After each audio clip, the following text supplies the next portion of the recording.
74वां स्वतंत्रता दिवस है, ठीक है ना।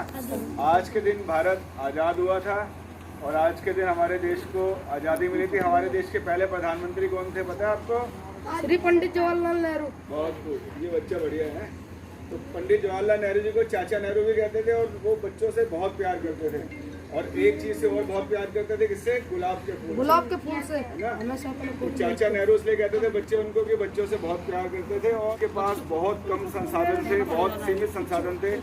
और 74वें साल में हम लोग बहुत तरक्की कर चुके हैं। हमारे पास हर तरह के कल कारखाने, औजार, हर तरह की मशीनें, सब चीज़ बनाने के लिए हमारे पास आज के उसमें है। और आज हमारे देश के प्रधानमंत्री कौन है? श्री मिस्टर नरेंद्र मोदी। नरेंद्र मोदी जी।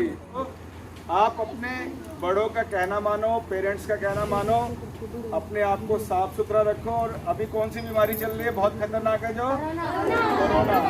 तो कोरोना से बच के रहना। और बहुत सारे बच्चों ने मास्क भी नहीं पहने हुए हैं ना, सबने मास्क लगा के रखने हैं, बार बार साबुन से हाथ धोना है, अपने आप को बचा के रखना है, थोड़ा दूरी बना के रखनी है आपने सब लोगों को, ठीक है।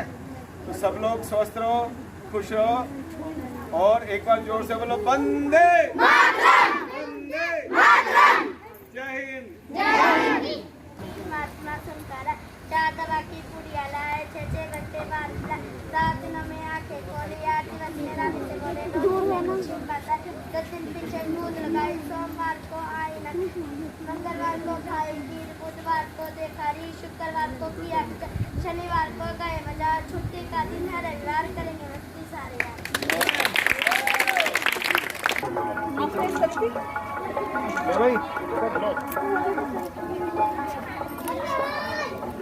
जिनको मिल गया ना उनको पीछे साइड से निकाल दीजिए। इधर से सीधा बाहर ही कर दीजिए। अब तो हो गया नहीं का? हाँ हो गया, ठीक है।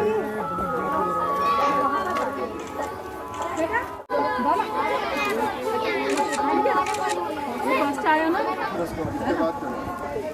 हाथ धोने इससे बार बार, ठीक है। ले बेटा, हाथ धोने इससे बार बार, हाथ धोने के लिए ही, रखने के लिए नहीं है। अगली बारी जब यहाँ आएंगे ना हम, जो सबसे साफ बच्चा मिलेगा, ठीक है, उसको प्राइज मिलेगा। कोरोना से लड़ना है, बार बार हाथ धोने हैं, मास्क लगा के रखना है। सभी बच्चे मास्क लगाओ, सबको नाक के ऊपर मास्क लगा के रखना है। मास्क भिजवाएंगे तुम्हारे लिए, ठीक है। राष्ट्र आज अपना 74वां गणतंत्र दिवस मना रहा है। इस बीच में हम इस वक्त हरिद्वार जनपद के एक इंडस्ट्रियल एरिया में मौजूद हैं। हरिद्वार की पहचान एक भगवान की नगरी, महादेव की नगरी के साथ साथ धीरे धीरे अब इंडस्ट्रियल एरिया के रूप में हो रही है। चाहे वो सिडीकुल का एरिया हो या फिर ऋषिकुल के छोटे से एरिया में बसा हुआ ये छोटा सा इंडस्ट्रियल एरिया। ये इन बच्चों को ज़रा देखिए एक बार। कोविड-19 महामारी का जो आंकड़ा है प्रतिदिन 70,000 को क्रॉस कर चुका है और मरने वालों की संख्या लगभग 1000 के करीब है। हरिद्वार जनपद में 100 लोग प्रतिदिन संक्रमित हो रहे हैं और 2 से 5 लोग प्रतिदिन मृत्यु को प्राप्त कर रहे हैं कोरोना की वजह से। इन सब हालात के बीच में इनके वेशभूषा से और इनके पहनावे से चेहरे पे मास्क किसी किसी के है, किसी किसी के नहीं है, और इनके हाथों में कुछ साबुन है। स्वतंत्रता दिवस के बीच में इन सब का जो मनोबल है वो देखने लायक है, उत्साह देखने लायक है। इन सभी लोगों को एक बार देखिए। ये शहर के सभी लोग अपने जीवन को सही तरीके से चला पाने में सक्षम हैं और उन सब सक्षमता के बीच में इतने बड़े से समूह के छोटे से बच्चों को तैयार करने की जिम्मेदारी इन सब की तरफ से कैसे मन में आया और क्या पहली बार देखा आपने? हमने देखा है जो गरीबी है हिंदुस्तान में वो अशिक्षा के कारण है। जो अशिक्षित है वही गरीब है, जो शिक्षित है कमा सकता है, अपना रोजगार कर सकता है। भिखारी भीख क्यों मांग रहा है? उसे ज्ञान ही नहीं है भीख क्यों है, किस लिए है। वो केवल पैसा कमाना सोच रहा है और वो आज भीख मांग रहा है। उसके बच्चे भीख ना मांगे, इसको देखते हमने कहा है कि उनकी जो आने वाली पीढ़ी है उनको वो ठीक से चले, देश के विकास में साथ दे। तो इसलिए हमने बच्चों को शिक्षित करना चालू करा। इसमें कुछ बच्चे ऐसे थे जो कि भीख मांगते थे। हमारे कहने से उन्होंने भीख मांगनी छोड़ी और पाठशाला में आना चालू करा। अब वो अच्छे से पढ़ रहे हैं, उनके घरवाले भी समझ रहे हैं। अब हमारा मेन उद्देश्य यह है जो हरिद्वार में भीख मांगने वाली जो भिक्षुक है वो ख़त्म करना, उनको रोजगार देकर इस टाइप से हरिद्वार से पूरी भिखारी मुक्त करना है। ठीक।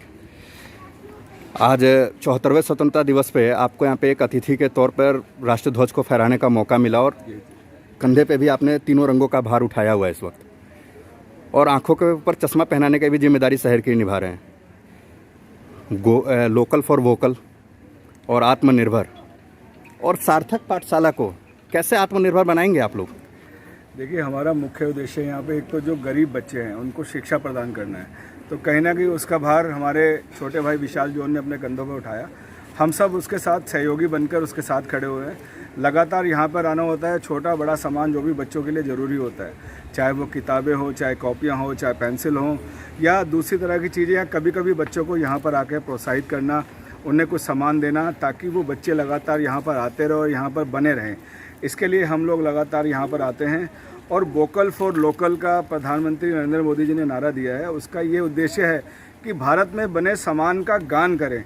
जो भारत में हमारा सामान बन रहा है, चाहे वो भारत में किसी भी चीज़ का जो प्रोडक्शन हो रहा है, उस चीज़ की तारीफ़ करना, उस चीज़ को प्रमोट करना, आसपास उस चीज़ के लिए कहना और उसी चीज़ के लिए प्रमोशन करना, ये है मुख्य उद्देश्य है वोकल फॉर लोकल का। बिंग भगीरथ, सुबह साइकिल की रैली कैसी रही? बहुत बढ़िया रही, बहुत बढ़िया रही।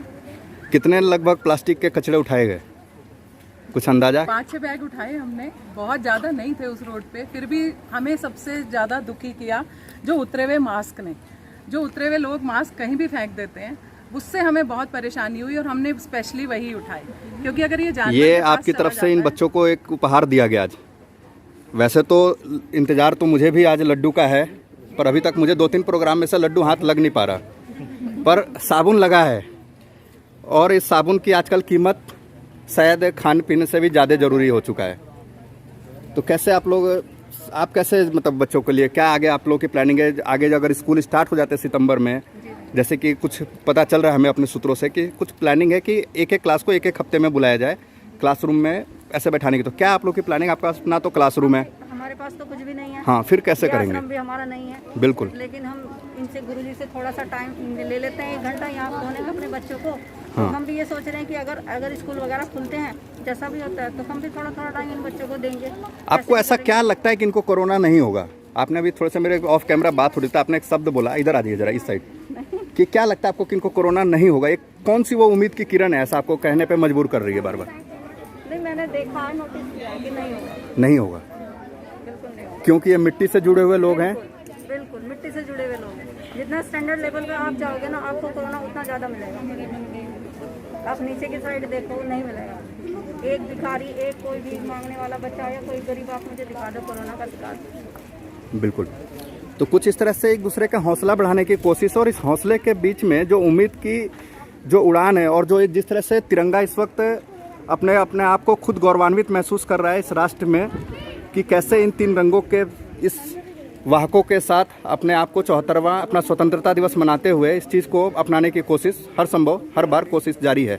अभिवाक जनतंत्र के लिए मैं अभिजीत चौधरी, खुद कैमरा पर्सन अभिजीत के साथ, ऋषिकुल इंडस्ट्रियल एरिया हरिद्वार से।